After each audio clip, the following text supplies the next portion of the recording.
montage is so good we had to play it twice. Good morning and welcome to your perfect day start of the morning brief. I'm Kayode Okikolu. You can tell that I'm excited. In fact, we are all excited today. Super excited, and not just excited, bright up, upbeat and early this morning, the 22nd of October. Welcome to your perfect morning starter right here on Channels Television. And look who's here. Why we're excited. The only man at Channels Television who combs his beard. Hi, Jeffrey. That's part of my work. Welcome to the program. I'm Jeffrey Uzong. It's been a while. Good to have you back, Jeffrey. I'm so excited to be back. The only adulthood indeed is a scam. I think I can confirm that. What a way to return. Yeah, because I like that. The difference between being on leave and not being on leave is that you just have better control. Let me say, you have control of your time. This one I have to wake up in the morning, be here at a certain time and all of that. So by now I've been sleeping. Right. Yeah, but at least I've been away from Nigeria's challenges for let's say about a month. And now we're back. So where were we? Well, back like you never left. Okay, so what does Jeffrey mean? Same issues, really. Same, I must tell you. And that's why we're here, to ensure that we keep track of these issues. But don't worry, you didn't miss anything. And I'm sure you didn't even, I'm sure you were following the news. It's really hard. It's a habit.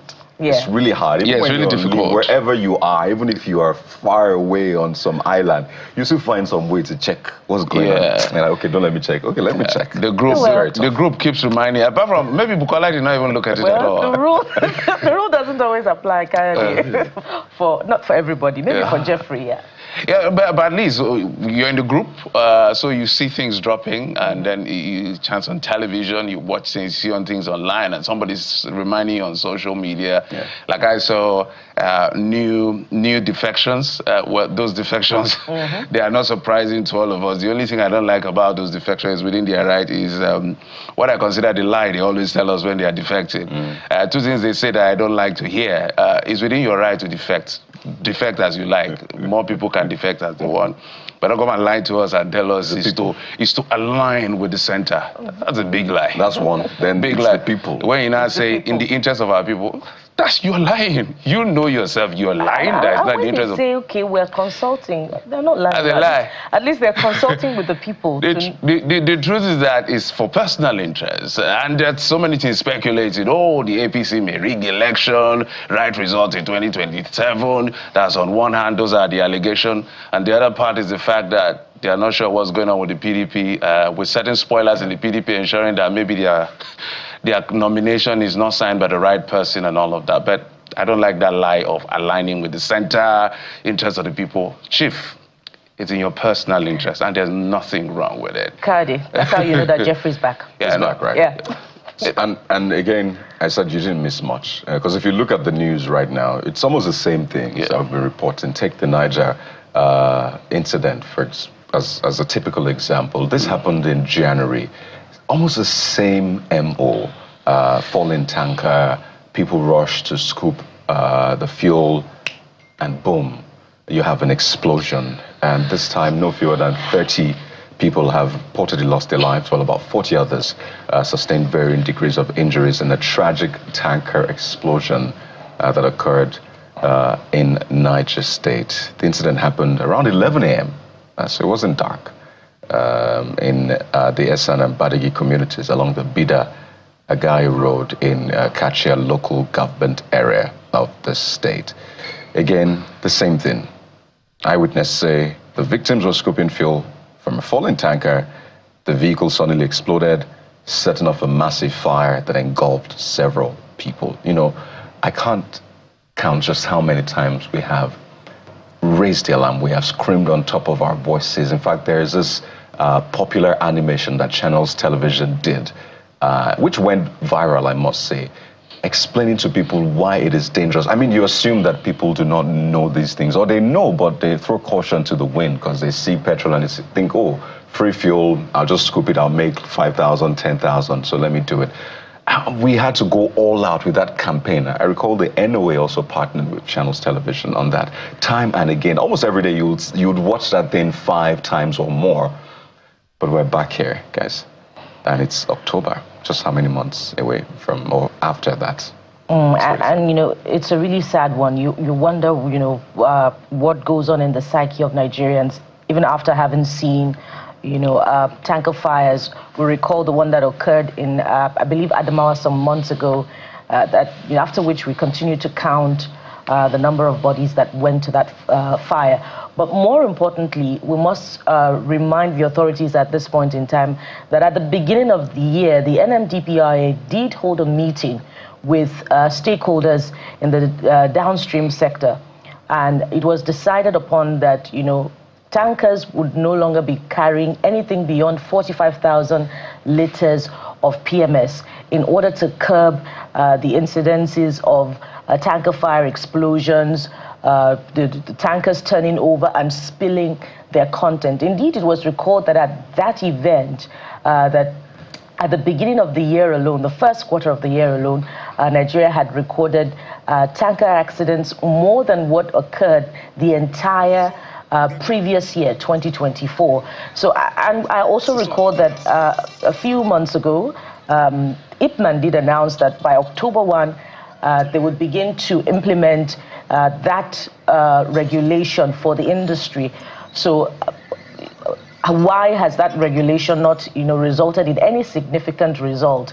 And, why did authorities have to wait until October after that meeting in May, by the way, before regulation began? Just months ago on Lagos-Ibadan Expressway, there was a tanker, accident that, led to the blockade of the entire road for hours up until the following day.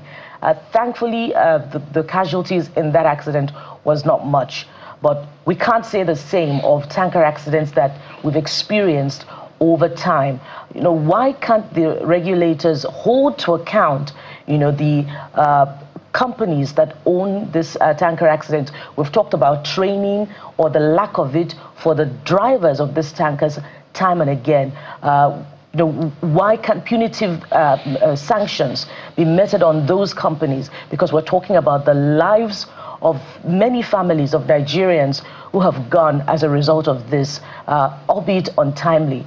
So we'll continue to come to this table to talk about these same issues when there is no regulation, and when there is impunity, that shapes the transportation of, petroleum products on the highways. So these are the issues.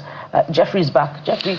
I think it's been said over and over again about this thing. It's not about regulators or regulation not being there. It's about inefficiency, ineffectiveness of those regulators to be able to do their work efficiently and effectively for whatever reasons. And there are myriads of reasons why this could happen at the end of the day. For me, it's always very sad when lives are lost in the process of all of this, and that's quite painful. Bukola has talked about, holding people to account. I don't know what else we have to say. Enough has been said. I don't think there's anything else we have to say that has not been said. The whole idea is the reason why we are screaming and shouting every morning, and every other colleague of ours and every other person who loves Nigeria say institutions must be effective to hold people accountable. Who checks these drivers? Who monitors them? Who trains them? What are the punitive measures when these things happen? Are they sanctioned perpetually? What exactly happens within that space such that if things like this happen, you just know perhaps the person's career is over, or you need to look for something else, or there's a heavy payment in form of compensation? These are questions I may not have answers to, but sadly, Bukola and Kayode, this may happen yet again. And then we'll come back here and start saying the same thing. So we just have to rise up to the occasion as a people and do the best we can to ensure that we preserve the lives of everyone and let these drivers be responsible. The way some of them drive, who checks them that they are not high on drugs or they are not high on alcohol or something? It's quite unfortunate, guys. It is, certainly. So what must be done? Better monitoring and ensure that there's better enforcement. Fix the roads, because that part of the road is terrible. And I think some days back, another tanker carrying groundnut oil or something, or vehicle, also had the same effect. But people didn't, maybe they scooped, but it didn't go It didn't go boom because, of course, that's not flammable. So let's fix the road. I remember that President Bola Tinubu used to say that he ordered a national campaign to raise public awareness of the risks and environmental hazards posed by collecting fuel. But we must fix the roads. It is the roads that are causing the tankers to fall. Yes, the tanker drivers, a lot of them also drive recklessly. But fix the roads. Fix the roads. For the states and the federal government, let us fix those roads. But there's been another, some sort of updates or proposed updates to the Criminal Code Act under the Criminal Code Act Amendment Bill 2025, which is meant to essentially mandate life imprisonment for anyone found guilty of defiling a minor with no option for fines. And that came up on the floor of the Senate yesterday. And I must say that the Senate was unanimous in that one. Yes, indeed. And, quite pleasing. It's just to reflect on what aspect of our laws also say at the state level, because it's one thing, to propose an update to the laws at the federal level, but what are the impediments to domestication at the state level? Because it may be tantamount to reinventing the wheel, or even if it is well intended and it is a genuine update, what about cultural impediments? And so when I chanced upon this bit of news yesterday, I was wondering about who determines who a child is, from what age to what age. Can you say a child is a child? In the North, child marriage is going on actively, and over time it's been difficult to get past this cultural inhibition to the laws. How many states do we have to go to domesticate the Child Rights Act? So those are the issues as far as the updates or the proposed updates to the criminal code is concerned. So there must be continued advocacy, to change these cultural perceptions that inhibits the genuine, desire for the fulfillment of the future, the good aspects of the future that the government and indeed the family has for the child. So when the Senate is proposing a life imprisonment, yes, indeed, in Lagos State, it's life imprisonment for anyone who found culpable of defiling a child, and that goes for both the male and the female. Any female that is found defiling a child is also liable to life imprisonment. But of course, we must also get the advocacy through to other parts of the country, get the elders, the cultural custodians to embrace these laws, such that we can get through to, those who need these advocacy the most. And that would be, of course, Nigeria's North. I hope it's implemented as quickly as possible. You've talked about that cultural or traditional impediment. I don't know how they will navigate around that as well, because even if we leave that for a moment, how do you even see a baby or see a child and there's a desire of that nature in your head? It just tells you a lot of people are not well. It's as simple as that.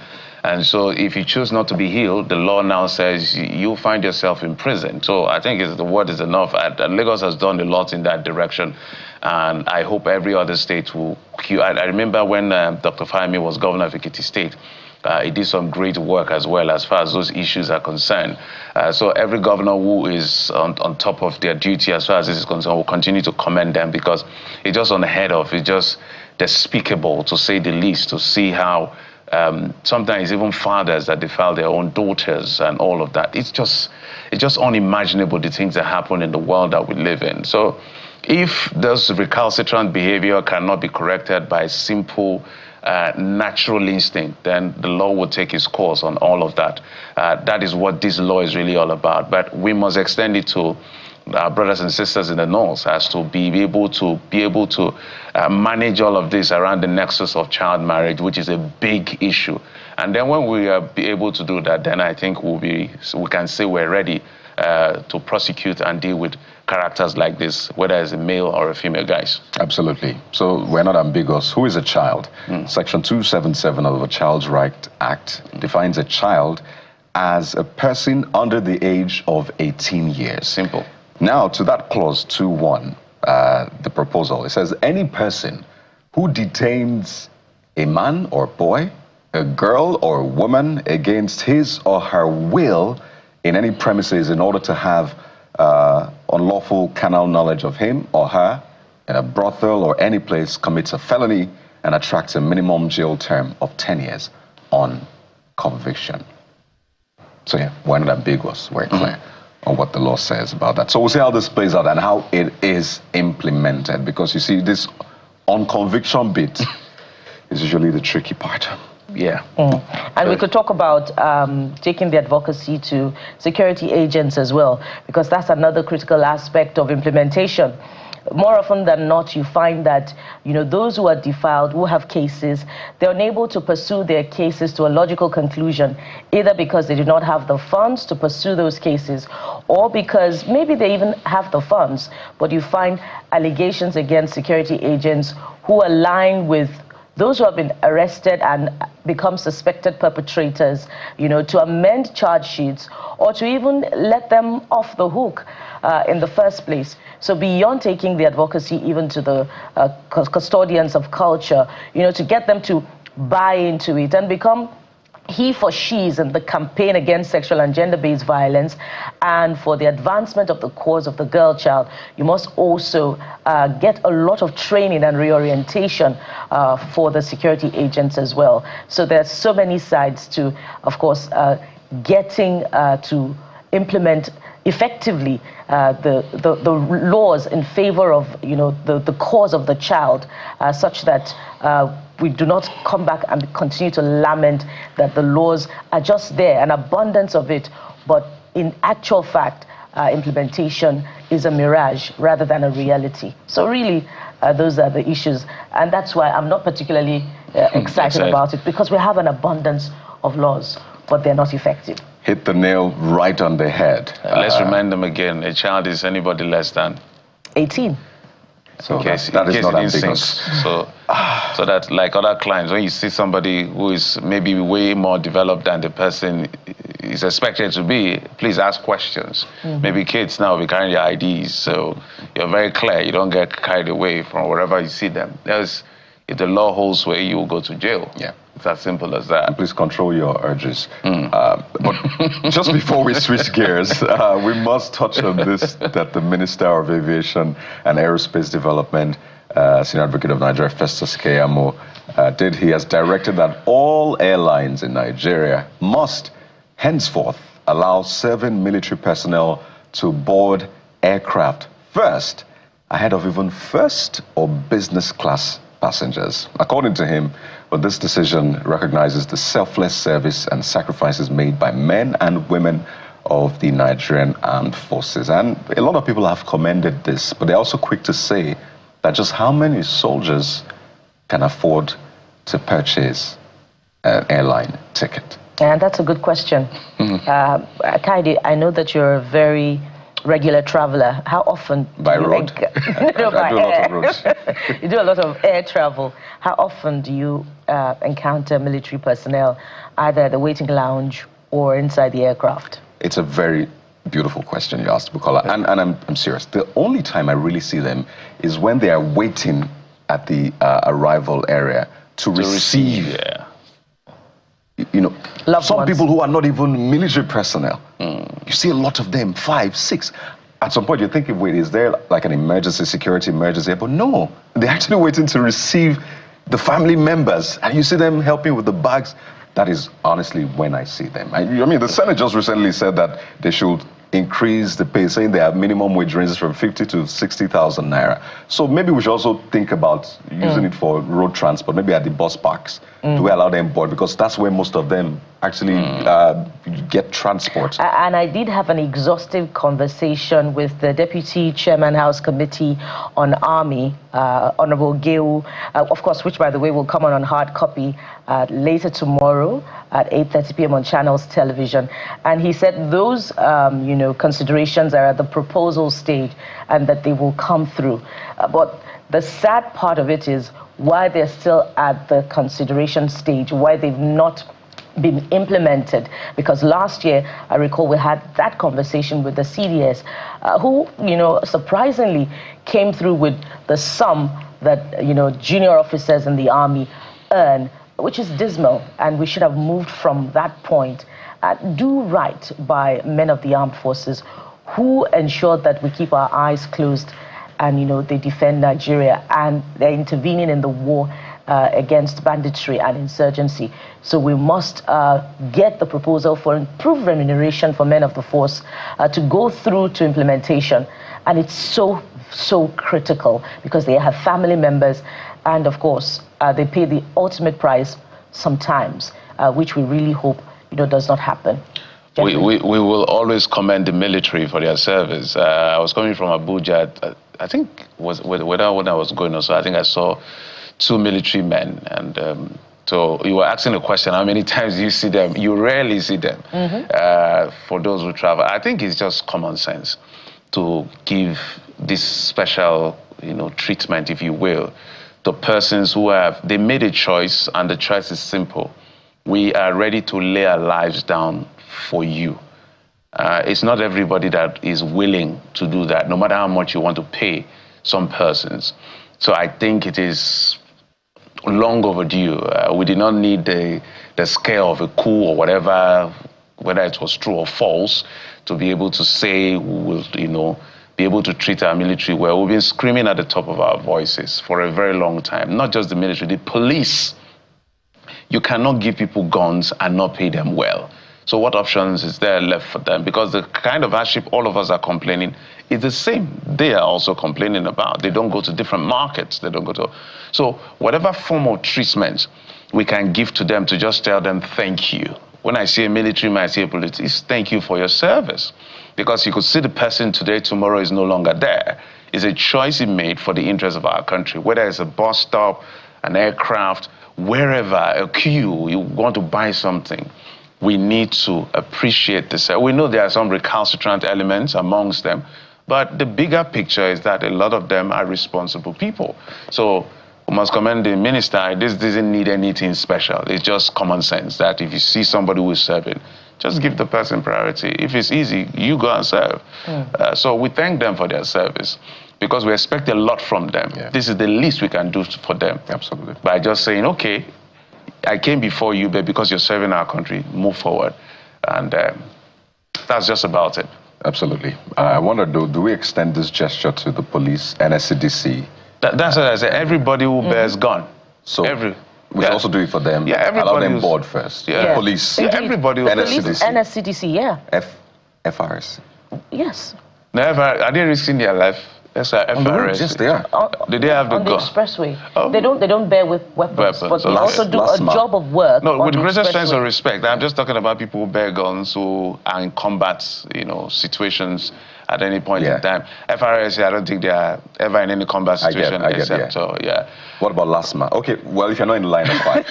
wait. Neighborhood Watch, Amotekun, and the rest. Hold on, Kadi. That could create an administrative challenge. Okay. I'm not quite sure, but we must subject this first level to some tests first of all. But we've also acknowledged at least the military and the police. Them as regular travelers. The military and the police. Yeah, the military and the police at least. That they bear arms. NSCDC, they bear arms. Yeah, NSCDC. Yes, Amotekun, they bear arms and all the other. They don't. I don't think. No, Amotekun bear arms, but not the regular. Maybe dang guns and all of that. But I'm just saying, for the regular structured, Amotekun is also structured. I'm talking about the federal now. Yeah.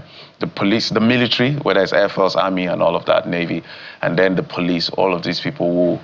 And the NSCDC, who are in charge of national assets and all of that, I think we should give them that priority. It's nothing too much. I think even if we do that, it will change some of the characters that are there. Some will feel that it's we against them against us in that situation. By being kind to them, you may never know. Yeah. Psychologically, you could play a quick one on them to say, okay, if they could do this for me, then I can do that for them. As simple as that. Amazing. So let us know what you think about that. There's an email on your screen from time to time. Let's know what you think about this new... It's not a new measure, as we said, it's common sense, but at least this gesture. But we'll take a moment now, and when we return, Mr. Iyo Akaria joins us as we take a look at the front pages. Of course, we'll be putting that same question to him. So stay with us. We'll be right back.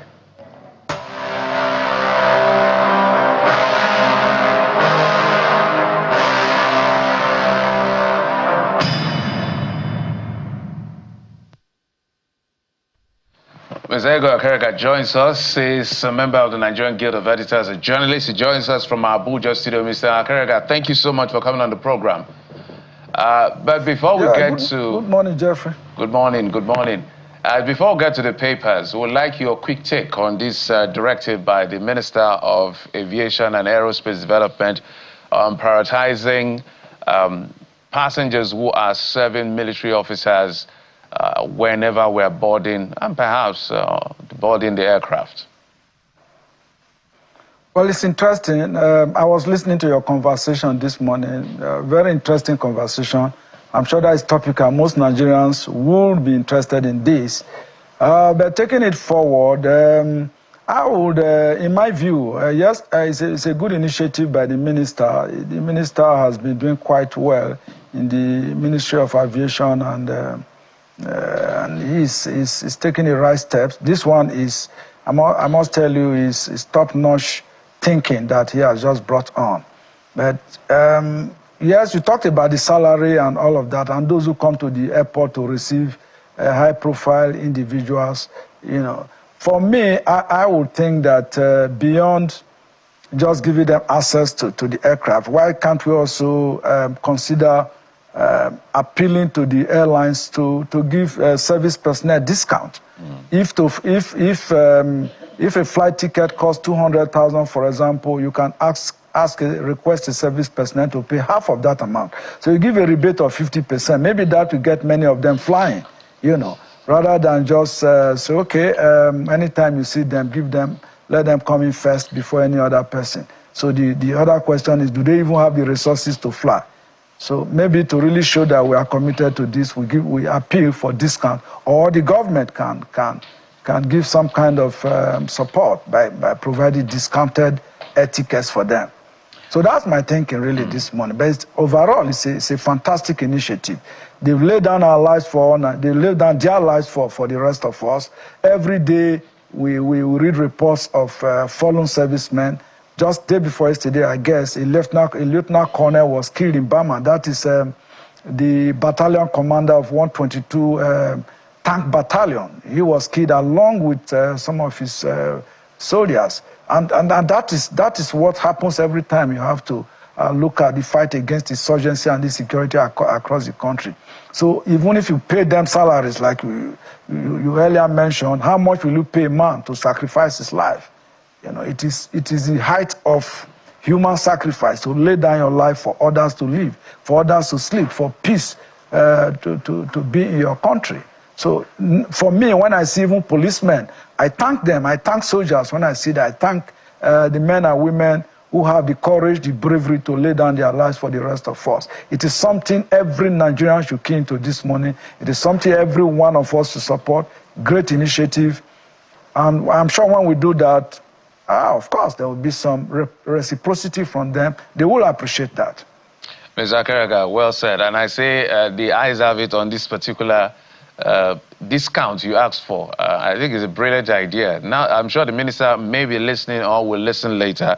I think you should go a step further as you propose that if there can be some discount so that they too can fly. And, you know, there's nothing wrong with that.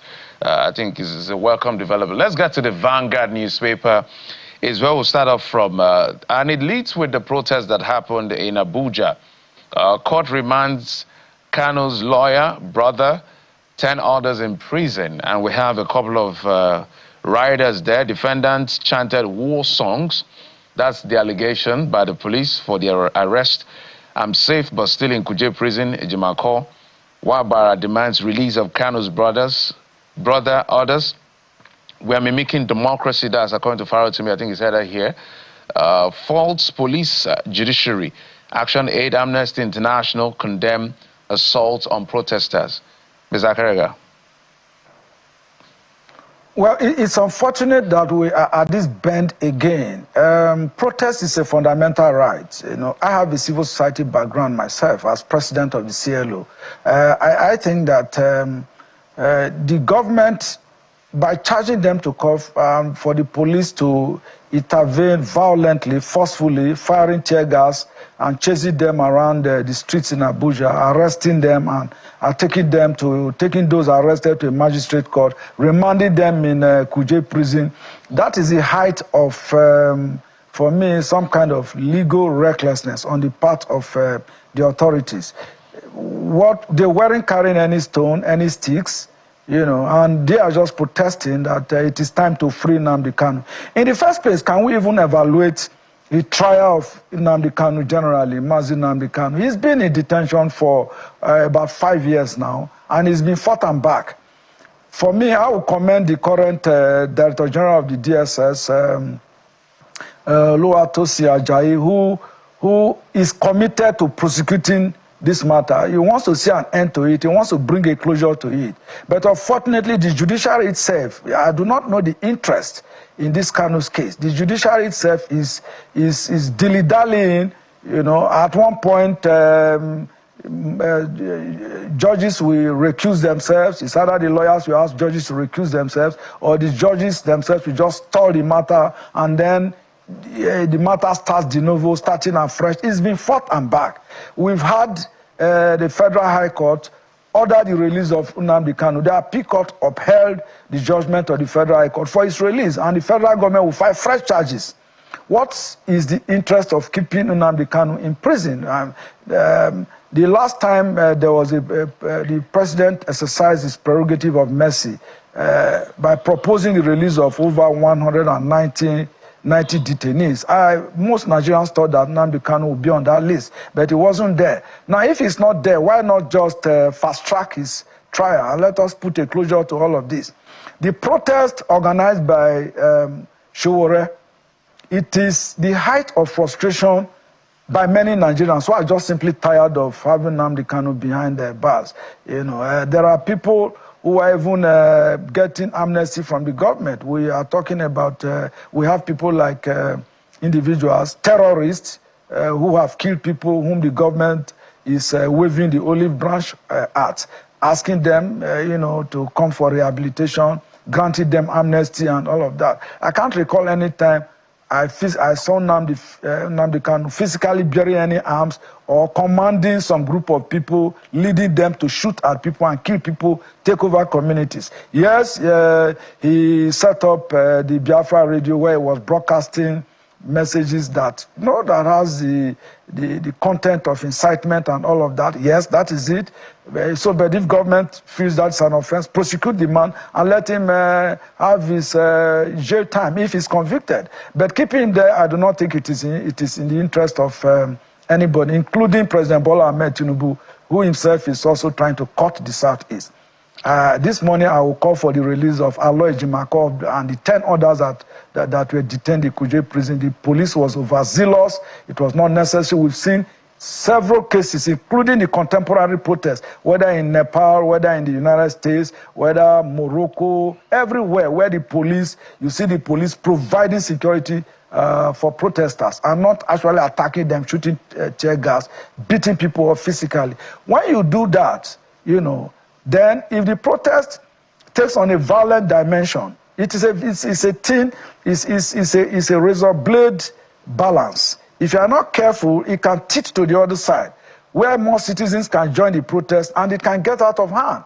So why do you want to embark on a sensitive matter instead of just protecting the protesters? Show some civility in policing standards and policing ethics, instead of all the time we are used to from 1960 that we had independence, we have the colonial police, which the colonialists were using, you know, to antagonize and confront, Nigerians. I think that behavior was inherited from colonial powers, and I don't think the police have shared themselves of that behavior. It is time to police democratically, for the police to imbibe democratic ethos and ethics and tenets in policing standards, such that some civility and civilization will be brought in. This is very unfortunate. It is tragic. It does not speak well for our country at all.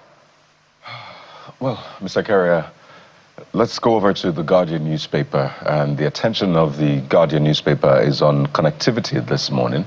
It says 5G promise fades as pricey phones services shut out poor Nigerians. So that's how The Guardian leads today. There's a breakdown of the connections. 2G, there's about 38.4% Nigerians on 2G network, 7% on 3G, 51% on 4G, but 3.27% on 5G. That's about 5.6 million connections in 2025. There was a lot of excitement. I remember then during COVID, almost like the wrong things coming together, 5G, COVID. But anyway, it became excitement. But so far, a lot of Nigerians are not maybe jumping on it just yet. But I need to take this story on the front page and maybe get you to respond to it. Don't designate Nigeria country of concern. Coup appeals. It's on page 3. So there's a bill, the Congress in the US, and it's gaining momentum. In fact, you see a lot of narrative about it, interviews, conversations, protests, and all of that. But you see, Bishop Coup, who's one of the leaders of Christian faith in Nigeria, the Catholic bishop, saying, don't designate Nigeria country of concern. Now, what do you make of that? It looks like the US seems to be taking this more serious than Nigeria. But we had the advisor to President Trump also speaking and saying, well, it's more of both sides also getting hit in this. Well, it's a sensitive matter. Don't forget, at some point, Nigeria was designated as a country of particular interest, where the U.S. government believes that there is a gradual extermination of Christians from their communities in the country. During the administration of President Joe Biden, at some point there was a whole lot of advocacy that that be lifted, and towards the tail end of the Biden administration, he lifted that ban, and that enabled Nigeria to have access to U.S. arms and ammunition, receive some funding support and all kinds of support from partner countries, that are affiliated to U.S. and its interest. But now with Donald Trump, Donald Trump has never hidden his interest, with regards to protection of Christians around the world, including Jews in Israel and all of that. Trump has never at any point hidden his interest, and he has been beaming his searchlight on Nigeria, where, killings, has been taking place, whether you are looking at Plateau states, Benue states, and particularly those two states, they've been of particular concern, even to Nigerians, where you've seen a whole lot of killings. Since the advent of this administration, the Bola Tinubu administration, we have seen a deliberate attempt by the federal government to rein in these terrorists. There are people who, sometimes I read in the newspaper, the media, categorizing and characterizing these killers as herdsmen. These are not herdsmen. Every time I had the opportunity to speak on this issue, these are terrorists. People who have RPGs, who have military-grade equipments, and you say they are bandits, they take ransom, they take people on ransom, they overrun communities, and you have to pay them taxes to access your farms and all of that. These are terrorists. And I think that this is where Nigeria has to be very, very careful. The federal government has to be very, very careful. I've been following this report. The Trump envoy who came in, he was trying to strike a balance. And with Kukas appealing this morning that Nigeria should not be designated, means that the issue is getting serious attention in the U.S. Congress. Well, if we do get designated, that is going to be very, very bad news for the country. It's not going to help us at all. But that's also a wake-up call on the federal government to take more decisive action. It is time to declare total war. I remember in 1967 when, Juku, in May 1967, declared parts of the Southeast, part of the Southeast Territory, Biafra Republic. Gowon, who was head of state at the time, initially declared police action. And after some time, he declared full-scale war on that region. So since Since 2002 or thereabout, we have seen the growing intensity of the attacks, by these terrorists. So what are we waiting for before we declare full-scale war on them, evacuate communities, and then take on them? But with regards to also the possibility of designating Nigeria, how many churches are standing today in the core north, whether in Zamfara State, in Katsina State, and some of these places where you have the hotbed of this crisis? Where is the hotbed of this crisis? How many churches are standing? In Kaduna State, particularly southern Kaduna, how many churches are standing? So these are also issues we have to interrogate. Some of the churches have been destroyed. The federal government or state governments have to rebuild those churches to instill confidence in the Christian communities, and including mosques that were destroyed, rebuild them so that people will have a sense of inclusivity and freedom to practice their religion. If we do not take these steps, it becomes difficult to convince the United States that we are taking steps, to possibly, make the environment safe for people to practice their religion. It's a sensitive matter, as I said, and there's a need to be very careful. Yeah, Mr. Akeraga, it's absolutely a sensitive matter. Perhaps the nuances of the United States or the West in this time will give us that wake-up call to be able to see how we can begin to have serious conversation, having that brutal honesty as a people. The things were evasive in terms of conversation. If there are persons, which I believe there are, who have Islamization agenda, the government has to crack down on them. There are people that don't want these Muslims to exist. The government also has to crack down on them. This fence-sitting, trying to be diplomatic and trying not to offend our sensibilities has brought us here. And before it escalates beyond this point, we have to be brutally honest. And I totally agree with you. And I hope that the government will sit up and do what is right to be done as far as extremism is concerned for whoever is pushing this agenda. Let's get to the New Telegraph. The New Telegraph is we'll go after enemies of our sovereignty. We'll go after enemies of our sovereignty. That's coming from the Chief of Defense Staff. The writer says, peace, security built through trust, dialogue, cooperation. Sultan seeks support for military, decries fake news. Green Chamber passes bill to amend Armed Forces Act for command structure accountability. Mr. Akeraga. Yes, I agree with the Chief of Defense Staff that there's a need to go after terrorists and reclaim lost territory. But beyond the rhetoric, because I me too have been, I'm tired of rhetoric coming from the military. We will go after, we will do this. Just get it done. Go after them. When you go after them, Nigerians will know that the military has changed the battle tune, and that indeed it is no longer going to be business as usual for anyone.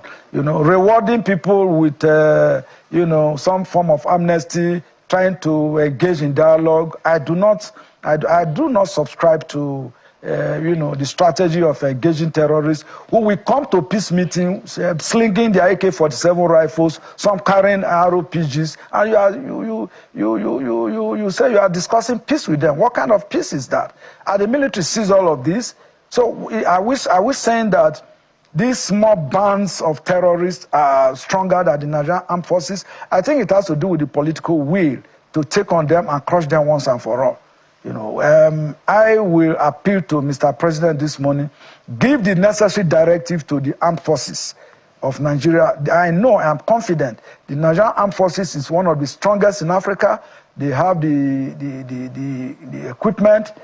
I think what is happening here is, political balancing, interest balancing. If you do this, would there be a backlash? I remember when, during the tenure of former President Goodluck Jonathan, when the late Chief of Defense Staff then, who died in an aircraft, gave marching orders to the military. Ihe Jirika was the Chief of Army Staff at the time also, went all out, to take out the terrorists. And you saw individuals, some individuals he did not say that, they are killing our people. So when you find people who are sympathetic to terrorists, who will not rein them in as they are raining havoc on communities, I see that as a problem. There are people who whip up religious sentiment that, oh, these people that are being killed, they are decimating our people. The government should ignore all of this and for once go after anybody who is bearing arms, who is taking up communities. That way we will know that we are ready to reclaim our country. But the way we are going, I have my doubts. Mm. All right, let's head to this Nigeria, which takes a detour from the other main stories from the protest and the other issues to the focus of deliberations of the Senate from yesterday. Defile a minor, gets life sentence. Senate approves. Sets 10-year minimum for rape. Moves to amend criminal code. Reviews abortion provisions. And we understand that that also caused a bit of a stir on the floor of the Senate yesterday when Senator Akpotiuduaghan tried to reopen the case after the Senate had closed deliberations on it. But we saw the different colors of debate over, that abortion piece of it. I wonder what sense you're making of this, Mr. Akiria, from the proposal on defilement and the debate on the abortion from the Senate yesterday. Well, I followed the debate on the floor of the Senate yesterday, and I was just asking myself, what are these senators talking about? What are they really doing when majority of the senators themselves marry minors? I mean, I don't understand. Are they trying to tell Nigerians that, they are interested in tackling the menace of minor defilement? Look, we have 19 states in northern Nigeria who practice who practice Sharia as a form of Islamic religion, and we knew during the period of Olusegun Obasanjo as president, when the former Zamfara state governor introduced Sharia as a form of, reform in Islamic worship, and many of the states in the north quickly adopted it. We've also seen senators, proudly saying on the floor of the Senate that they've just married, their newest wife, and it was a topical issue at the time. I think it was a 9-year-old or 13-year-old girl, and nothing happened. So when you have, like you started the conversation this morning, the cultural inhibition, the cultural blockade, where a part of the country believe that, it is within their culture and tradition to marry minors. So when somebody can marry minors, so at what point, how do you define who is underage, who is a minor? And then you have one country with two legal codes. In southern Nigeria, you have the criminal code. In northern Nigeria, you have the penal code. The penal code seems to be soft on the issue of, defilement, marriage of minors, and all of that. So are they really serious? So for me, I was just having some retrospect. What kind of law is this that they are proposing? Is it enforceable? How do you propose a law that is not enforceable? That cannot take a life on its own, that is acceptable across all nooks and crannies of the country? I see a lot of barriers to this, but we'll see how they proceed. I just see this as an effort by the Senate to make it look like they are working and they are busy. For me, the Senate is busy doing nothing.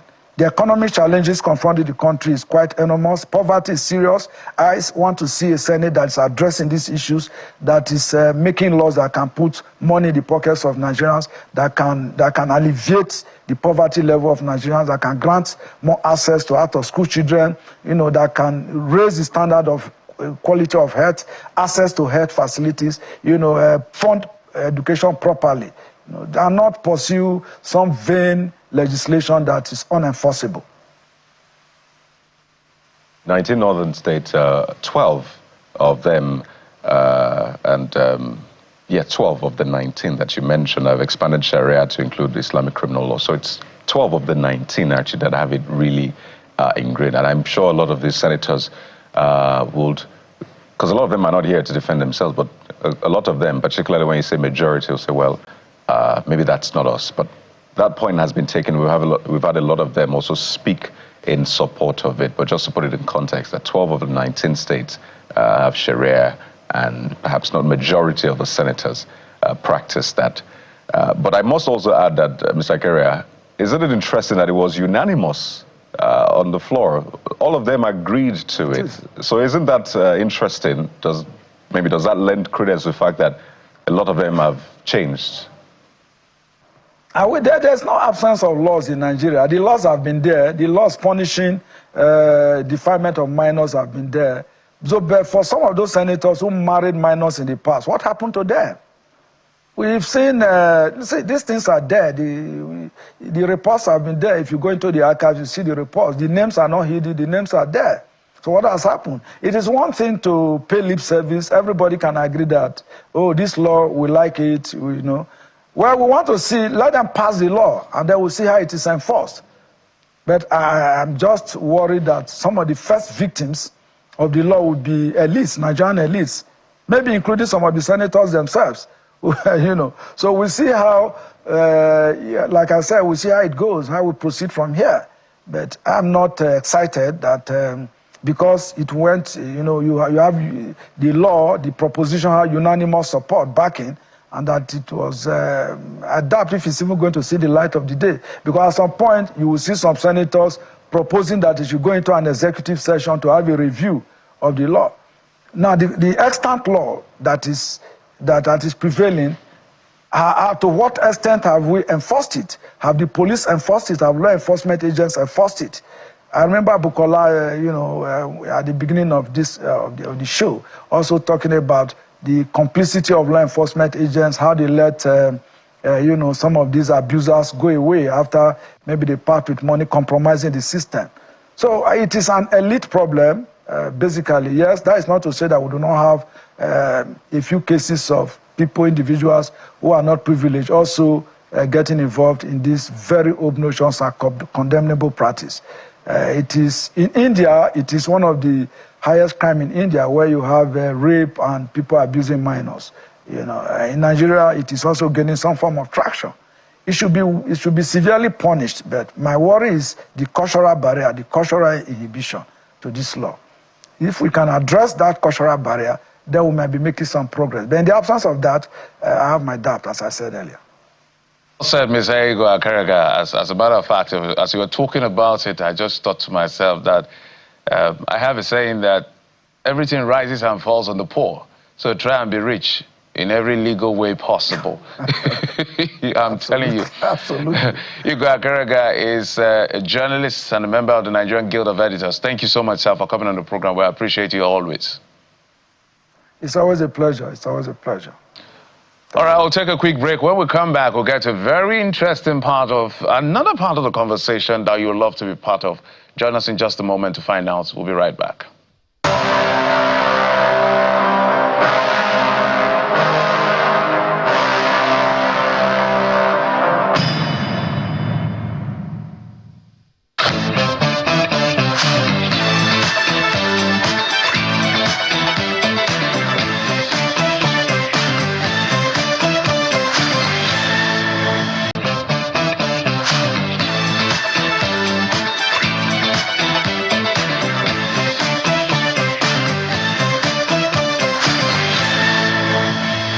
Welcome back to the show. We have joining us Mr. Ladan Saliu, who's chieftain of the ADC, joins us virtually today.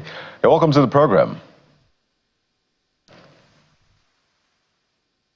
Okay, if you could unmute so we can get your response through, Mr. Saliu. It's important, so please unmute. Okay. Fantastic. So, we can hear you now. Thank you for joining us on the program. I want to start with the statement which was released by the National Publicity Secretary of your party, the ADC, just, you know, first in, first out arrangement. Well, he has called on President Tinubu and the administration to openly address Nigerians on the alleged coup plot currently making headlines. And he's warned that, well, he's warning against using the situation as a political tool to intimidate opposition figures. So I want you to speak to that. What's the rationale behind that statement? Don't you trust the military that said, well, the arrest we made was not related to the coup? Is there some sort of distrust here, Mr. Saliu?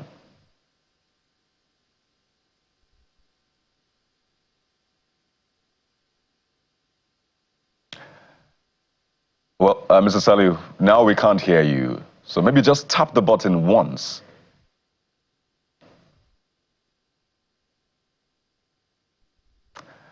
Okay, we'll get the audio sorted with Mr. Saliu. We are good to go, I believe. We are good to go now. Please go ahead with your response. No, I'm not so technologically savvy. It's okay. I tried to do some catching up. Look, my brother, the idea of even, relating our inquisition as a party to the issues that you raised in your question are not necessarily, rhetorical, but you look at it within the context of the seriousness such matters deserve in our polity. We respect, we salute, we applaud, and we are proud of our gallant soldiers. They are doing a fantastic job in keeping the nation safe and secure. And so when you talk about a military coup, rumors or discussions that will just emanate from whatever source, the nation must take it very seriously. We are talking about a situation where you have a clear and present threat to our own democratic dispensation. Any rumor of a military coup should serve as a kind of source of distress, for every democratic-minded Nigerian. The rumor of a military coup should not be taken like a gist in a beer parlor or in a lounge. No, it is a very serious matter that has far-reaching ramifications on our own democracy, on our own existential disposition to democratic norms and values and the survival of the nation. And so if it comes, one would have expected, and one did see the reaction of the defense headquarters on the issue, and that is fantastic. What we are saying is that the defense headquarters did the needful. The federal government, as a structure of governance that superintends over the affairs of the country, needs to go a step further to clarify to Nigerians the details that you and I don't know, so that our own feelings will be addressed, our fears will be addressed, and we should all go to sleep with our eyes closed. Nobody would want to see a Nigeria who, our own democracy truncated after more than 25 years of uninterrupted function. So it is a legitimate issue to raise. It is a legitimate question to ask that the federal government should go a step further and tell Nigerians who are on surveillance, what actually happened, and what are what steps is the government taking in conjunction and in collaboration with the military, because the president is the commander-in-chief of the armed forces. So we need to know. Nigerians have the right to know. It's not a question of even politics. No, it's a question of our own defense and security. And if we all keep quiet, believing that, we should not ask questions, then we are not performing our own civic responsibility as citizens. So I think what Bolaji Abdullahi said, I watched his interview, as you would have expected, with your colleague yesterday, is point on, is point blank, is what Nigerians expect. It's not even an issue of politics, it's an issue of our own collective defense and security. We all should be, and we all indeed are concerned. From that point, let's do a bit of politics, Dr. Saliu. We're now watching the continuous, if you like, decimation of your party with the exit of 2 more governors since your own exit. So I wonder how you're watching developments in your former party. Is it with some form of justification that, okay, it's a good thing we left after all, and, you know, we also have partyless, you know, governors, well, 1 governor right now. We could also describe your principal, Alhaji Atiku Abubakar, as partyless at this point in time. What sense should Nigerians be making of this political scenario at this time? Thank you, Bukola. I have always, you know, I've always raised my voice on the issue of a nation gravitating towards a one-party state. And each day, with each and every passing day, I seem to have my kind of fears and, you know, worries validated by the kind of, you know, the kind of issues you see with respect to defections from highbrow political juggernauts. When a governor defects from a party to a ruling party, each time such defections happen, the arms of democracy are amputated. It should be a thing of concern to all of us that you should ask to me, I would be quick to ask this question. I don't know who will answer. I'll try to see if I can probably answer it.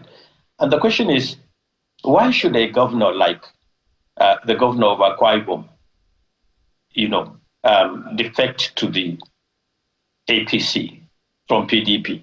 Why should the governor of Delta State defect from the PDP to the ADC? Is it a question of the center emasculating them, or is it a question of the center trying to play some kind of politics that we don't know?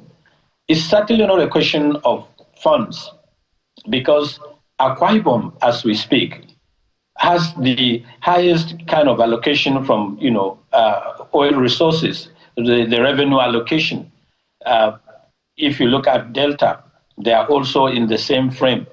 So you ask yourself, what is it that is so fantastic about the present establishment of the APC at the highest level of governance that is so attractive that will make these governors defect?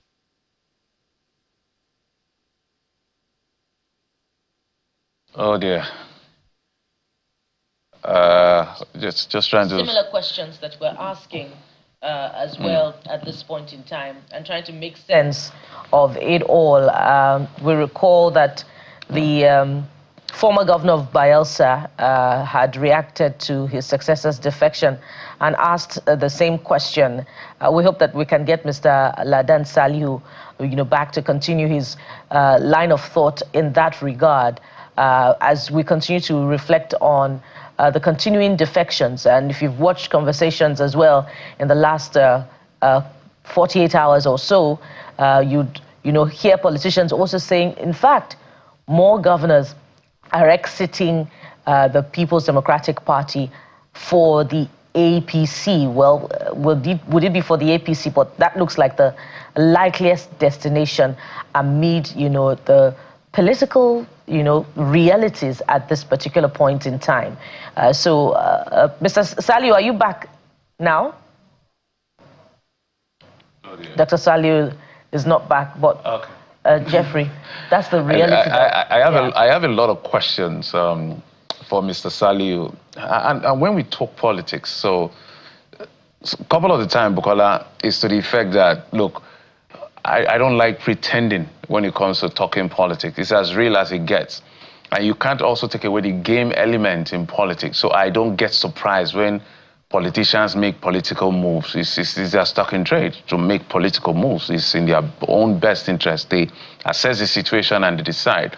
But I try to look at it around issues around the law, issues around sovereignty of the people, because sovereignty actually belongs to the people. Bukola, one of the things I would like to find out from Mr. Saliu, he said he doesn't know why. We know why they are defecting. The central reason why they are defecting is fear. It is just fear. There's nothing more than fear. And I will explain what I mean by fear. There is the fear that, let's talk about the internal issues in their party. A lot of the people that are leaving believe that Nyesom Wike and his lieutenants are being planted or are in the PDP as spoilers, because he's made it clear, no matter whose ox is God, just like he did in 2023, he's going to be supporting the president. But he's also giving conditions as to how the PDP should run. So it's very clear the man and his people will be working for the APC in 2027. And he has a strong lieutenant in the person of the National Secretary of the party, Sam Anyanwu.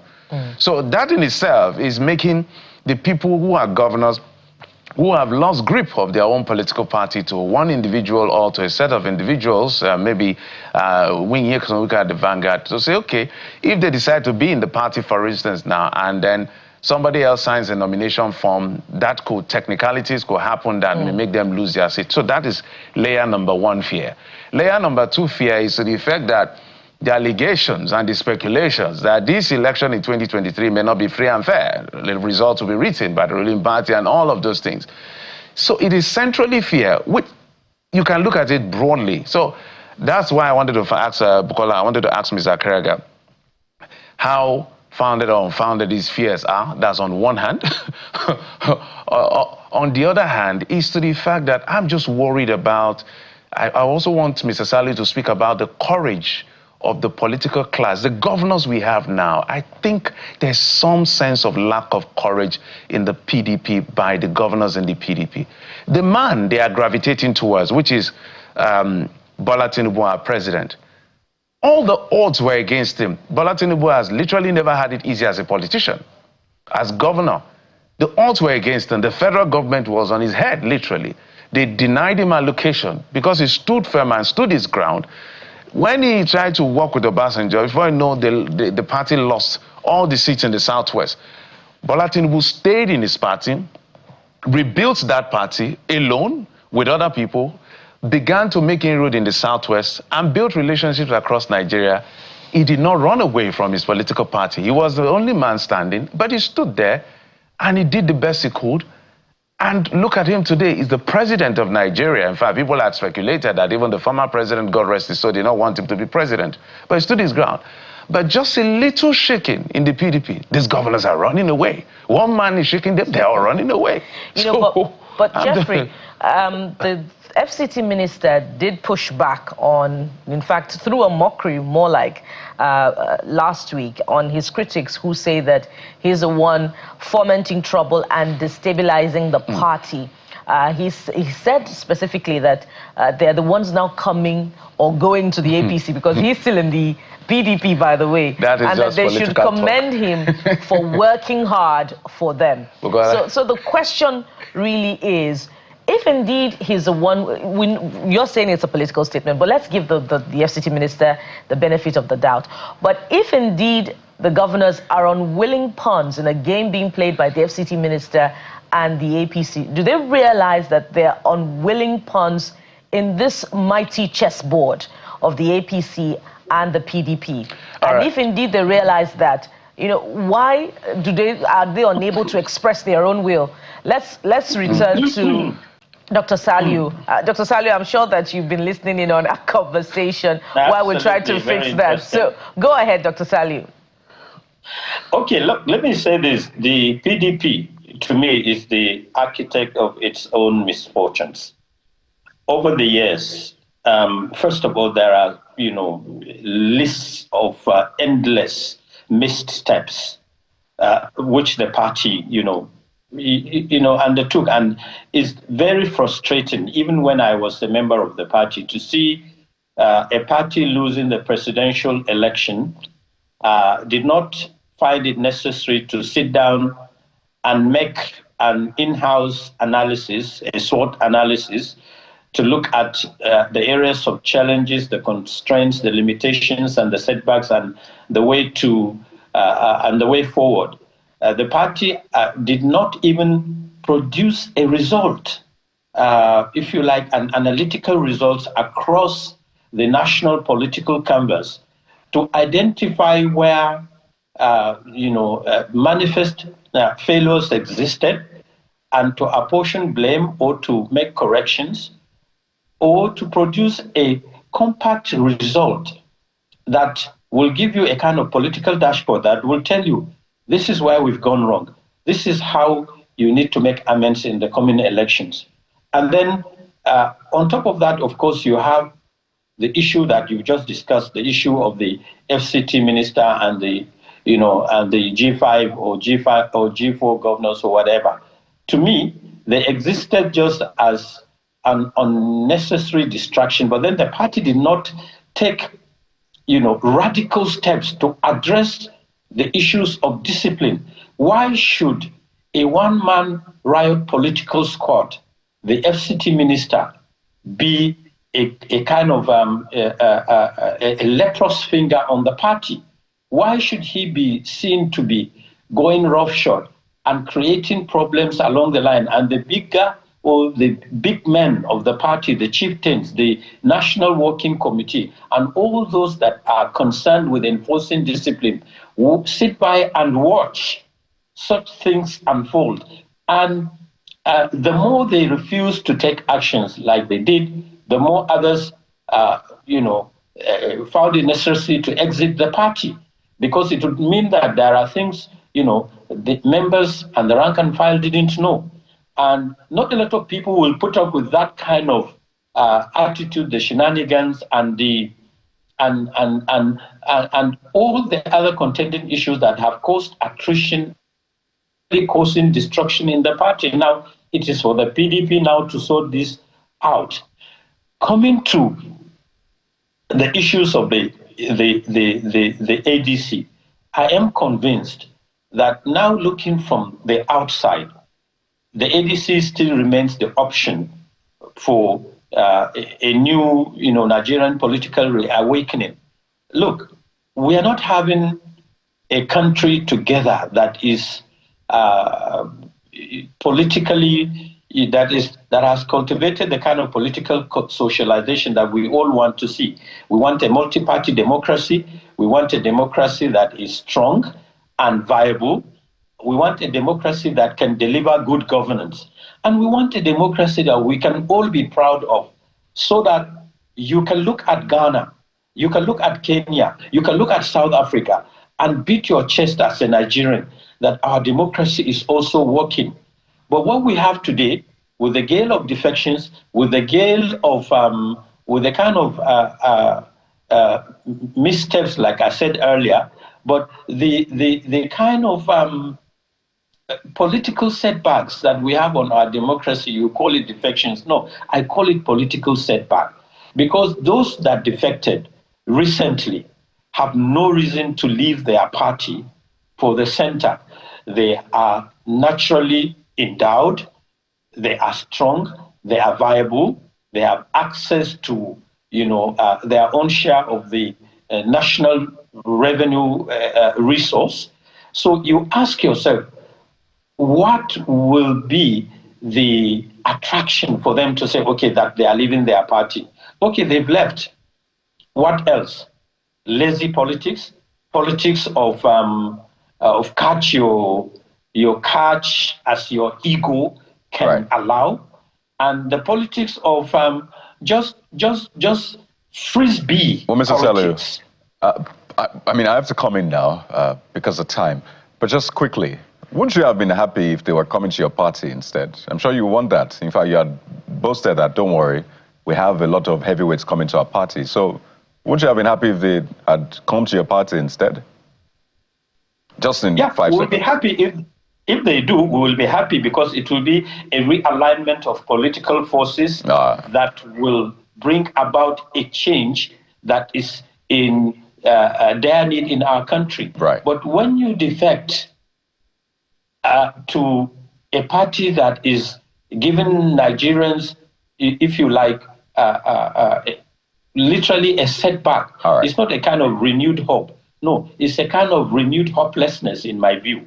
So when you defect to a congregation, an amalgamation that will provide for you and Nigerians a viable political platform that will bring about the necessary change that will make the country better. All right, we have to anchor at this point. When you move to a ruling party that's not delivering on the issues of democracy, you are just going a step backwards. All right, Mr. Saliu, point taken there, and we have to thank you for your time. Interesting months ahead, and we'll see how things play out, particularly with the ADC. But thank you for your time. Wish you the very best. As always, we'll be speaking with the chieftain of the ADC, formerly of the PDP, Mr. Ladan Saliu.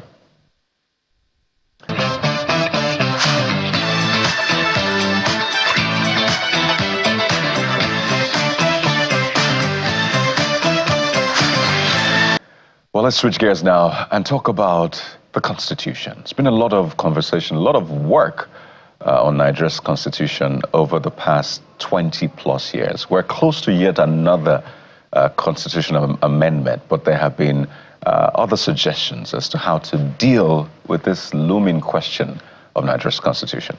Guys? And Dr. Akin Fakunda, the Director of Research of the Afenifere Group, joins us now from our Abuja studio to weigh in on the current constitution review in this 10th Assembly that is ongoing. Dr. Fakunda, good morning. Thank you for joining us on the program. Good morning, viewers. And this conversation comes against the backdrop of the position expressed by the former NBA president, Mr. Wale Olanipekun, who says, look, jettison this constitution review and give Nigerians a brand new constitution. But there are also critical items on, this ongoing constitution review cycle. There's state police, state creation, there is electoral reform, there is, the critical gender bills. And, funds have been deployed. So if this exercise, you told me earlier that you align with this. So if this exercise were jettisoned, wouldn't it be a waste of taxpayers' money? Or what exactly can be taken out such that we can have a brand new constitution amid this exercise? Well, if you're on the wrong course, you continue going to the bush until you decide to do what is right. We spent so much money since 1999 on the wild goose chase. In fact, people should say it's the 100 billion naira voted in every cycle that's making the political class to be so fixated on doing what they are doing. It's a waste of time. It's a waste of time. What they have come up with recently is just totally it's disgusting in my own mind. If you are thinking. But as President Jonathan said some time ago, if somebody is pretending to be asleep and you're trying to wake him up, you are wasting time. But that class are just asleep. They are not that out of touch. They are wasting our sovereignty the way they have seized it. In fact, it amounts to military coup against the society, in my own opinion. Do you disagree with? Oh, what they want to do, look, they want to amend the Constitution in about 74 places. They want to change 83 clauses in the Constitution. Do they have the capacity to do that in the next 6 months before the next election? Does the 36 state assemblies have the brain to process 70-something bills in the next 3 to 6, 7 months? The whole system is just to the garbage can. We cannot do it. And very badly, they want to create 46 new states. 46 new states. So there will be security votes for the governors. There will be money to be spent to buy SUVs. All of them want to be a governor in these states. Well, maybe I'm being uncharitable, but then do I have any choice? They give no demand that they are not serious, and The little thing they are putting there, they are just cosmetics. They have no use at all. They have no use. State police. What state police?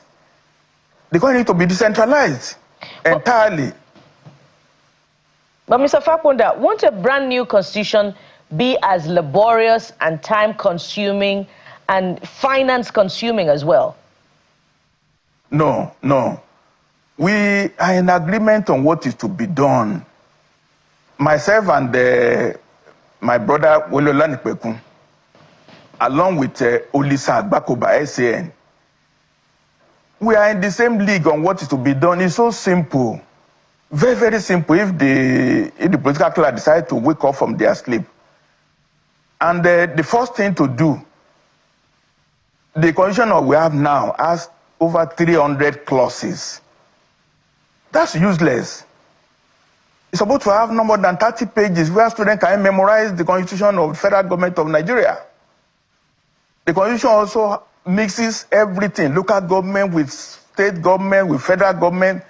It's just a job for the lawyers to be interpreting.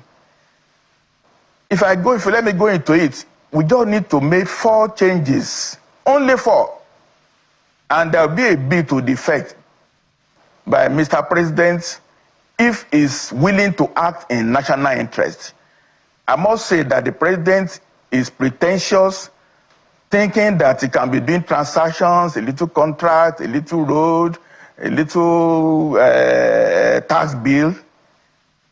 We just have leprosy, we have brain tumor, and we are treating ringworm. So if you give me the chance, I can outline the 4 areas that we need to tinker with, and Nigeria will change fundamentally and radically within the next 3 to 6 months.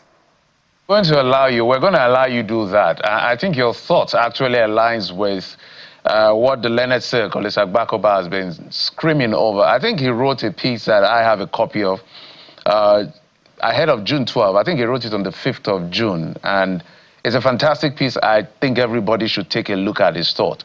But my deduction in that piece is to the effect that it's not against whatever economic reforms the Bola Tinubu administration is putting forward. He salutes some of these reforms, but he believes that without what is considered political governance reform, aka proper restructuring, all of this will fall flat on its face, meaning that we're highlighting the wrong things at the end of the day. So I needed to, bring that nexus between your thought and that of the learned sake, and maybe give you the opportunity to say, what are those 4 things? Because there are things I also want to suggest to you that I want your take on as to what can be done. Thank you very much. The first thing we need to do, and I must say, the documents on this are already available. It's nothing new. It is to codify the federal constitution separate from the second tier of government. We must have 2 distinct constitutions. The Abuja constitution separate on federal relationships, and then second tier constitutions. We need to separate that into 2 separate tracts. It's been approved now that we have 6 geopolitical zones. Let's make that to be basis of the second tier of governance. We might have 7, 8, 9 geopolitical zones eventually when there is discussion of it. Each of those areas need to have their own peculiar constitutions. The Igbos are different, that's just the truth. The Yorubas are different.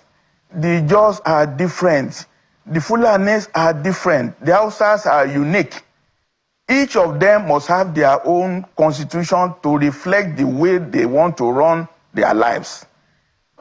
That's just the truth.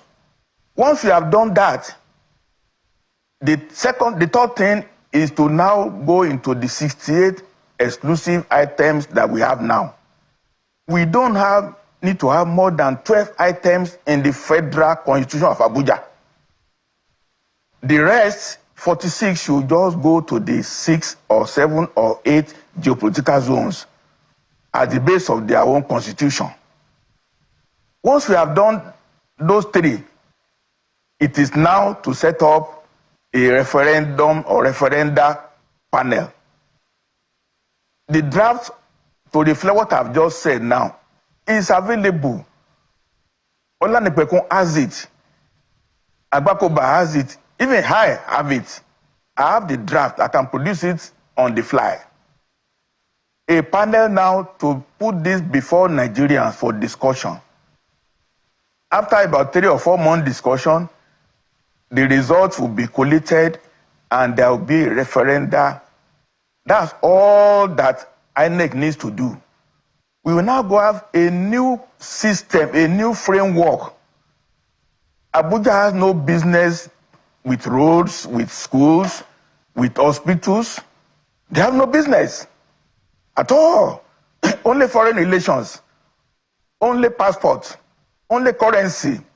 That is all.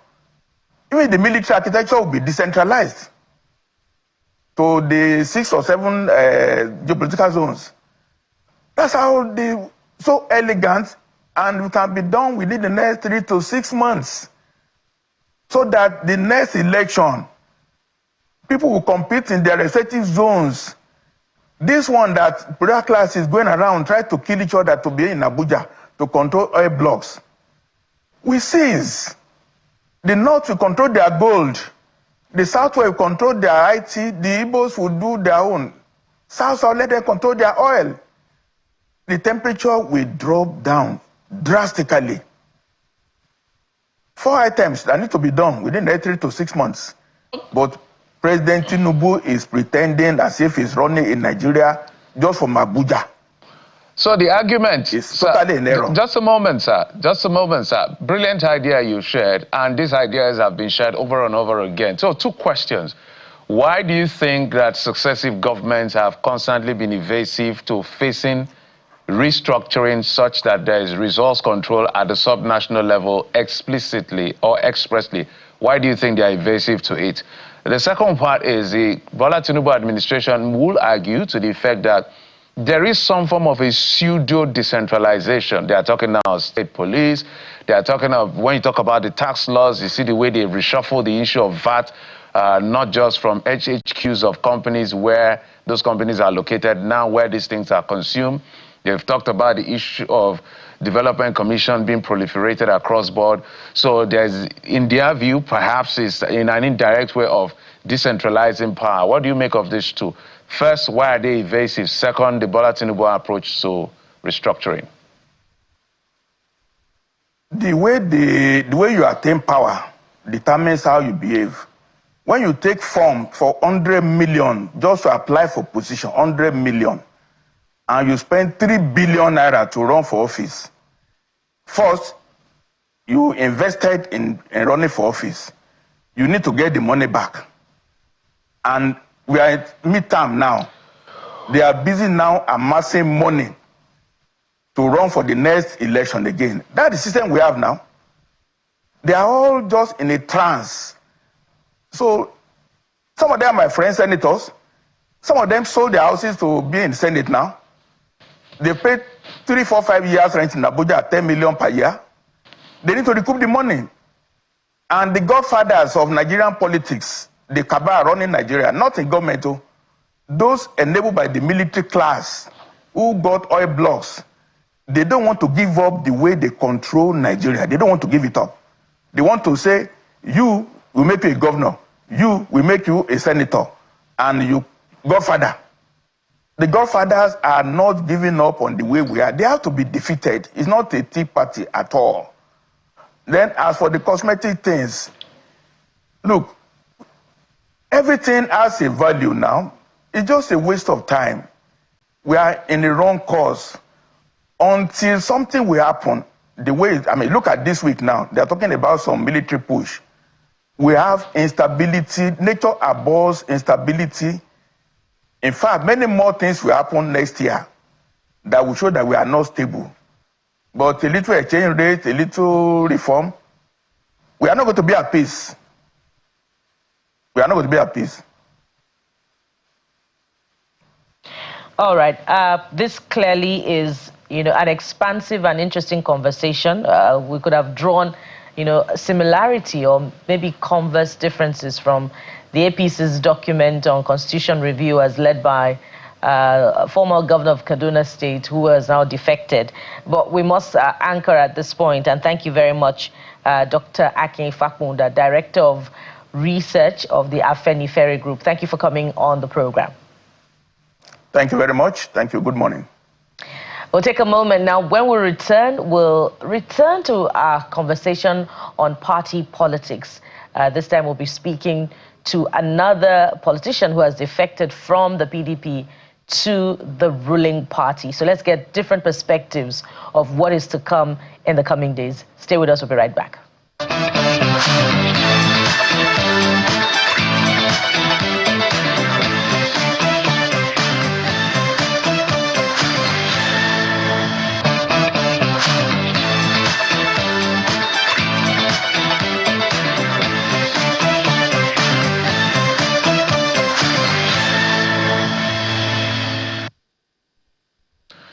Welcome back. Let's bring in our guest. Ms. Okoye was at some point the National Secretary of the People's Democratic Party. Now he's left the party for another party, or well, we'll find out where he is at the moment. Ms. Okoye, thank you so much for coming on the program.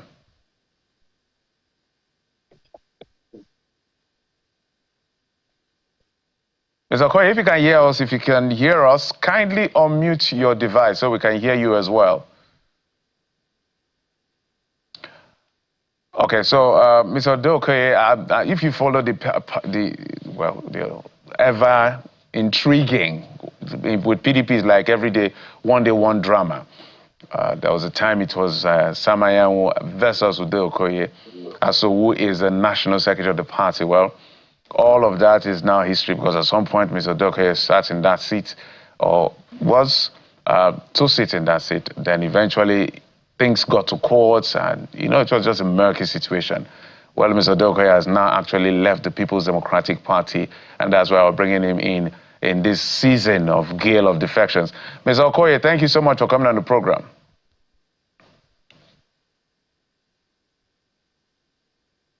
My dear brother, good morning. Yeah, fantastic. Finally, we have you, Mr. Okoye. I hope we can see your face as well at some point, but thank you for coming on the program. So let's begin with some basic housekeeping.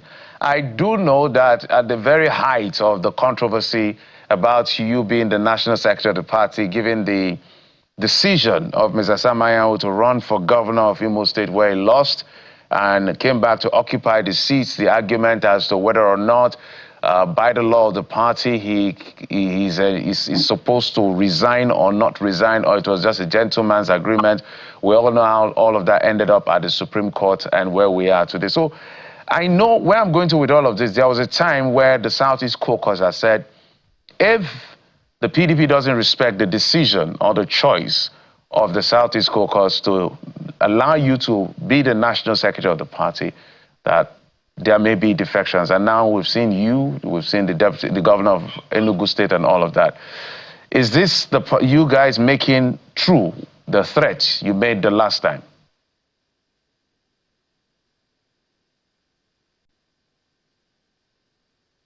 Well, we were not even making an empty threat before. We told our former party, you know, what they can do, and we will remain intact with the party.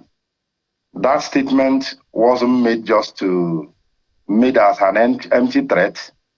It was, we made it from our heart. And when they decided to do otherwise, we waited for them, thinking they would change and listen to the plea of the zone. But they didn't do that, and we have taken our decision. So if you target that it is part of the reason why we left PDP, you are not wrong. All right, Mr. Okoye, let's talk about the states of the... I'm going to find out from you, sorry if I don't get the party you're in now, because right now we need to reconfirm and double confirm a party people belong to. I'm sure maybe it's the APC and all of that, but you're going to let us know. But I want you to look at the state of the polity and what this portends to democracy. Since 2015 till now, I think I can count about 11 governors who have left the PDP. From the famous 5 led by Amechi to Bello Matawale, which makes it 6, and then you have Ben Ayade 7, you have Dave Umahi 8, and then you have Sheriff Oborowore 9. I think you have Emoino of Akwa Ibom 10, and then Mba 11. In 10 years plus, slightly over 10 years, 10 governors have left the PDP, not by election, just by defecting. And now people are screaming about the issue of one-party state. What do you make of the state of our polity with this development?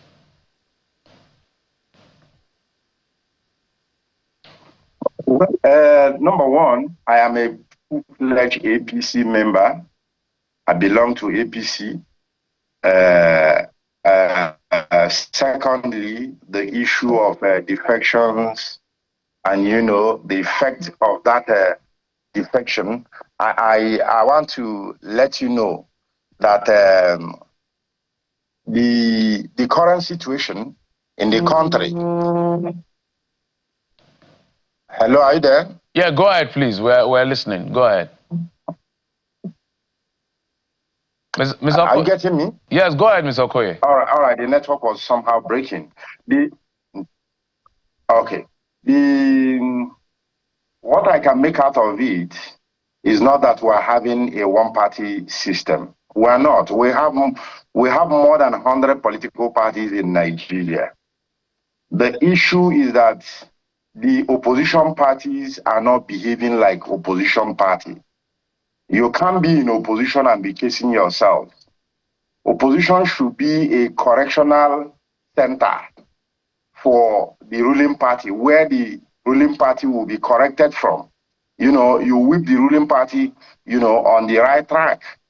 But if you watch the opposition parties today, you know, some of them, not all, are just interested in making sure that the party, that the members doesn't stay as one people. They are just fighting each other. So that is the reason why some members take that decision to leave the party to another political party where they think they can be allowed to operate freely, instead of, you know, begging your members to allow you to even have your entitlement in a party that you belong to. So that is basically the reason why people are leaving.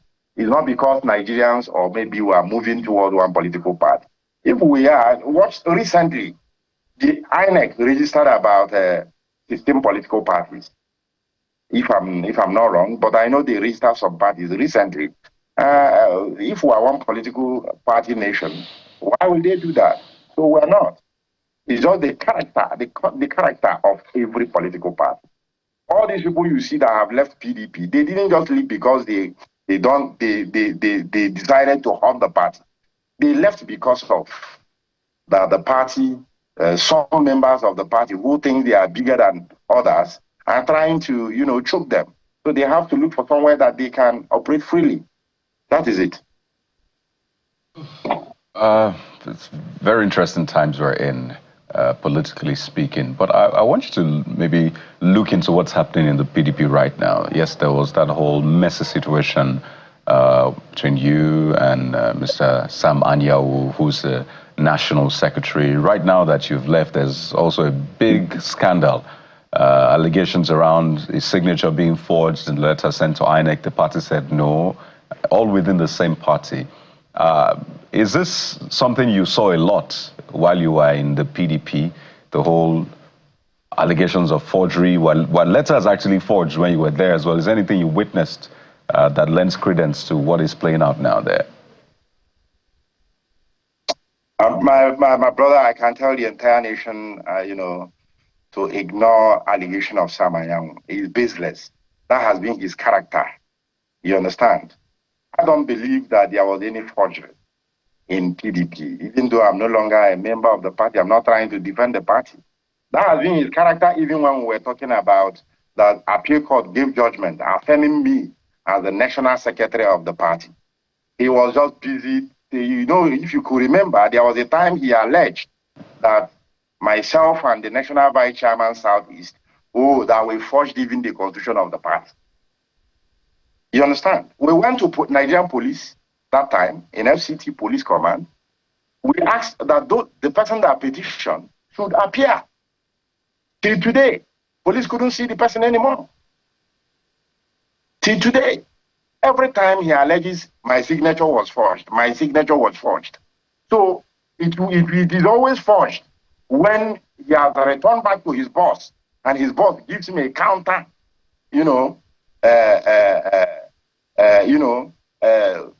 a counter to the decision that have been taken. So I tell you that I am not there, but at the time mentioned in that letter, I was still in PDP. His signature was not forged. But Mr. Okoye, who is this boss? Who is this boss? Pardon me. Who is this boss you refer to? He takes instruction before he can. Mr. Okoye, if you can hear me. The person that you can hold liable for what he has, for the decision he has taken. Mr. Okoye, just to be clear, who is this boss you refer to? If you can hear me, who is this boss? Is he hidden? Everybody knows that his boss is Nyesom Wike. Who does not know that? But now that you are in the APC, won't you also meet him there in some sense? Because he's also serving under this APC government. Well, until then, but as at now, he's not a member of APC. He doesn't belong to our party. Well, I'm a member of APC. He's not a member of APC. He's a member of PDP. By the way, you mentioned here that he's the National Secretary of PDP. So can he be National Secretary of PDP and also a member of APC? I am a member of APC until he comes to APC. But right now, he's not in APC. Well, if we're talking about his boss, Minister Nyesom Wike, though he's a member of the PDP, he is a minister in the APC government. So the debate is out there about where he really belongs. He's also working for the president as well. Well, that is why he's a cabinet, he's a member of cabinet. No, I mean for re-election. So you are going to be working together, Mr. Okoye. Indeed. But let's talk about how that has been affecting the operations at the PDP, which is at the center of this conversation. And it also goes to the very big subject of why you exited the PDP, which was the big dispute over the position of National Secretary. We know the position that Minister Nyesom Wike played in that dispute, the role he played in that dispute. And some would say that, the PDP was unable to discipline erring members or those who destabilized the party. Why couldn't NEC members discipline NEC members while you were in the party? What was the problem? What do you identify to be the main problem of indiscipline within the PDP fold? I think the problem is the character of some members of NWC, especially the principal officers of NWC, and some governors of PDP who couldn't take a decisive, decision. And it is haunting all of them today. If they had taken a good decision to save the party, I assure you the party wouldn't have been into this ditch that the party is right now. That's just the problem, because I remember that when I was in PDP, the committee, the disciplinary committee headed by former Minister for Foreign Affairs, Tommy Kimi, came up with even some reports. And that report was swept under the carpet because some people deemed some others as sacred lambs. And the sacred lamb keep damaging and killing the party up to today. Those people they were seen as sacred lambs, the untouchables, they are the ones that are throwing the party into the dust today. Today you can see where genuinely the good people in the party, people like Shea Makinde, people like, the National Public Secretary, Financial Secretary, MVC Southeast, and the host of others who have masterminded this movement, this convention to be, hold in Ibadan. Those ones, they are also still paying. for what they did not want. Because the sacred lambs that these other people wanted to save are the ones putting trouble in that convention, saying the convention will not hold. They have sent even their stooges, you know, the chairman of PDP, Imo State, and that of Abia, to approach court, to go and get a court order, so that the convention will not hold. We know those who send those people. You understand? So that the convention will not hold. What for? If you're a loyal party member, if the people you are mentioning, if they really love that party, will they be doing that?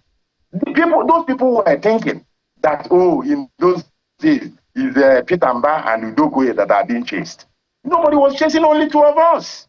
Nobody was chasing Enugu people who are in PDP or the Southeast who are in PDP. So Mr. Those Okoye, people chasing PDP were chasing the entire party, the entire party, PDP. Not only one particular person or two persons or a zone. All right, Mr. Okoye. This is the situation of the party. Yeah, I understand we're totally out of time. We would like to, now that we've finally gotten you, I hope you'll be available now that you're a member of the APC to continue to come around as we have this conversation. It's just a very pathetic situation the PDP has found itself in. Whether they'll come out of it is a different kettle of fish. I've never seen an NWC so confused and so powerless. Very confused. And powerless as I just use for proxy fight all the time. And we found ourselves in this situation. But all of us who are journalists, we hope to have viable opposition because as it stands now, it appears there is none. But we must thank you, Mr. Okoye, former national, one-time national secretary of the PDP, now a member of the All Progressives Congress. Interesting how you guys change every other time. Oh, Nigerian politicians. Thank you, sir, for coming. We appreciate it. We change for the progressive. Okay. We change for good. Okay. Yeah. Thank you so much. We appreciate you, sir. Kayode and Bukola. You know what? I'll just process and say, what kind of politics are Nigerian politicians playing? What? For the sake of TV, I'm just trying to manage my words because it's just very painful to see what they've made politics to look like. This amorphous politics of being in one party and running things, it's just crazy. We'll talk about this someday anyway. Speaking of change, okay, do we have time for just one more, bit of information for you before we leave? The VP did vacate his seat for just a few hours for Ms. Joy to be the vice president of Nigeria for a few hours. And Ms. Joy did Nigeria proud with her declarations for just, the momentary period that she was VP. Let's take that, and then we'll come back. Okay, understand. So maybe we'll work with the pictures. Congratulations to her. I'm hoping. Why do I have a feeling, Kayode, that it's actually a woman that will help this country? Well, she did give me hope when she called for more investment in child education and an end to child marriage. I was hoping we were going to take that soundbite, but we should reflect on those things that because I didn't hear the part I said. Indeed. I said, why do I have a feeling that men have been destroying this country? That's why I doubled down on what and maybe women. What Joy said. Let's let APC, of course, not this election because their fight is too much. APC, PDP, and maybe Labour, and maybe not. Just look for a way and make one woman. That's the only way a woman can become a president of Nigeria, to be put up by this ruling party. Else, it's going to be a long shot. Maybe they'll help us.